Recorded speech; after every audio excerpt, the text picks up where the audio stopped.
अस्सलाम वालेकुम my social media family, कैसे आप लोग? उम्मीद करते हैं आप लोग खैरियत से होंगे। जनाब, एक टिकटॉकर को दिन दहाड़े गाड़ी के अंदर मार दिया गया, उस वक्त जब उसके साथ उसकी छोटी बहन भी मौजूद थी। बहन जो है वो तो शदीद जख्मी हुई, लेकिन वो टिकटॉकर जिनका नाम आयशा है वो इस दुनिया से रुखसत हो गई। क्या थी कहानी? मारने वाले कौन थे?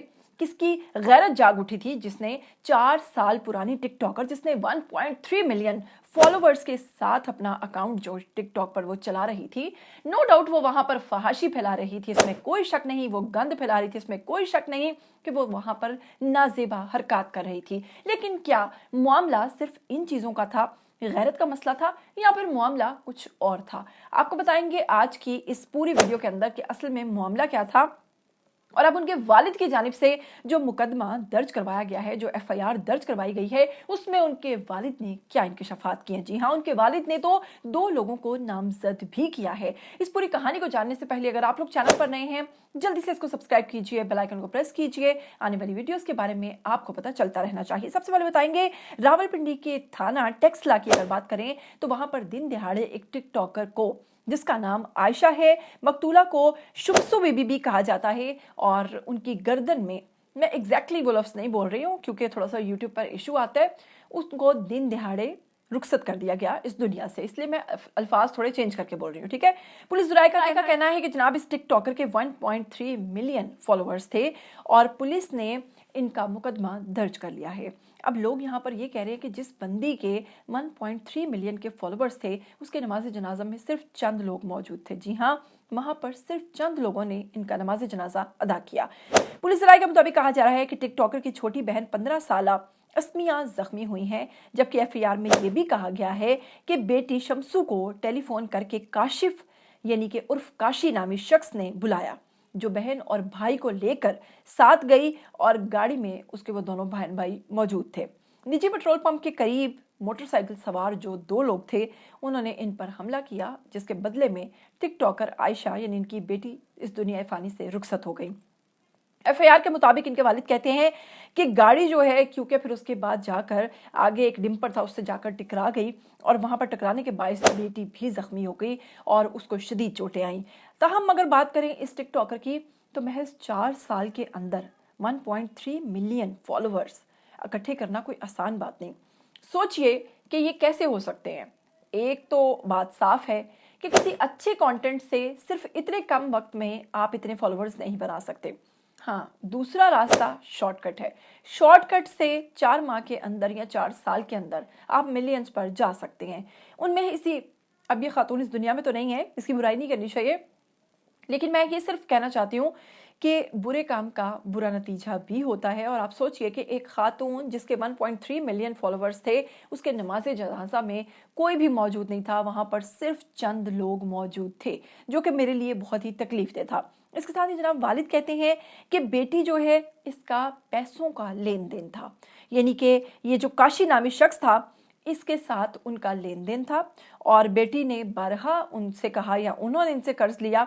जाने से पहले घर से इस लड़की की उस शख्स काशी और उसके साथ मौजूद एक और खातून थी, उससे बात भी हुई थी, और जैसे ही ये घर से निकली है, अफराद जो थे वो आए और उन्होंने इसको मार दिया। इससे पहले मुतअद्दिद दफ़ा इसको धमकियां भी दी जाती रहीं और इसको डराया धमकाया भी जाता रहा, और उसके बाद जनाब इसको नामालूम अफराद के थ्रू मरवा दिया गया है। अब कहा जा रहा है कि बेटी का सारा जो पैसा या जो कर्ज की रकम थी, सिर्फ उसको दुबाने की कोशिश की जा रही है और उसके खिलाफ ये सारी जो गेम है वो रचाई जा रही है। इसी के साथ जनाब आपको बताऊंगी आज की दूसरी अफसोसनाक खबर।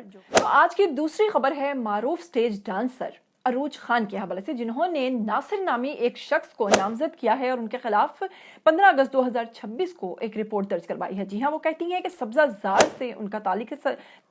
जी, वो कहती है कि सब्जाजार से उनका ताल्लुक है। सब्जाजार पुलिस ने अरूज खान की शिकायत पर नासिर खान नामी शख्स के खिलाफ मुकदमा दर्ज कर लिया है। एफआईआर में 376 जो है ये दफात लगाई गई हैं, जो कि मुबैना तौर पर RAPE के हवाले से हैं।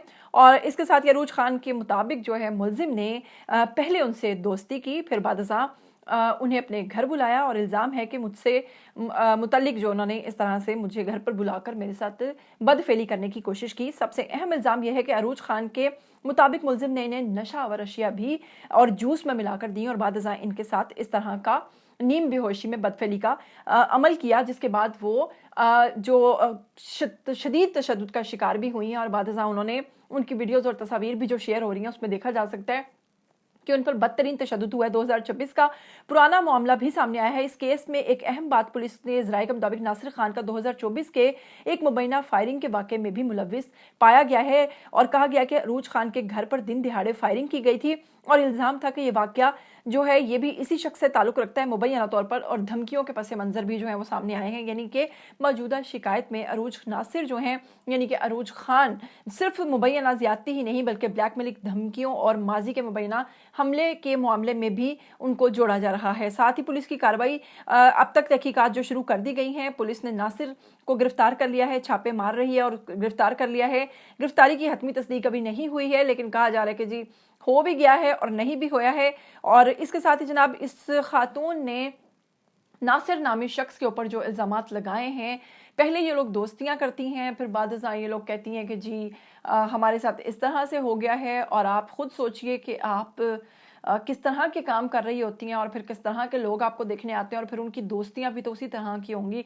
और बाद जब इस तरह के वाक़यात होते हैं तो आप मजलूम बन जाती हैं और फिर आकर आप कहती हैं कि जी हमारे साथ इस तरह से हुआ है और इस शख्स को इबरत का निशाना बनाया जाए, इसको सख्त से सख्त सजा दी जाए। जबकि किसी हद तक कसूर आप लोगों का खुद का होता है और बाद आप दूसरों को ब्लेम करती हैं। खैर गलती मैं समझती हूँ कि दोनों तरफ से है, दोनों हाथ से ताली बजी है, लेकिन अब किसी एक को कसूरवार कहना तो कतई दुरुस्त नहीं होगा। लेकिन अरूज खान भी मुझे लगता है कि इस मामले में गलत थी कि उन्हें इस तरह की दोस्तियां या इस तरह की चीज़ें नहीं करनी चाहिए थी। क्या कहना चाहेंगे दोनों खबरों के हवाले से? आइए कमेंट सेक्शन में अपनी राय दीजिए। मुझे दीजिएगा इजाज़त, फिर मिलेंगे। टिल देन टेक केयर, अल्लाह हाफिज़।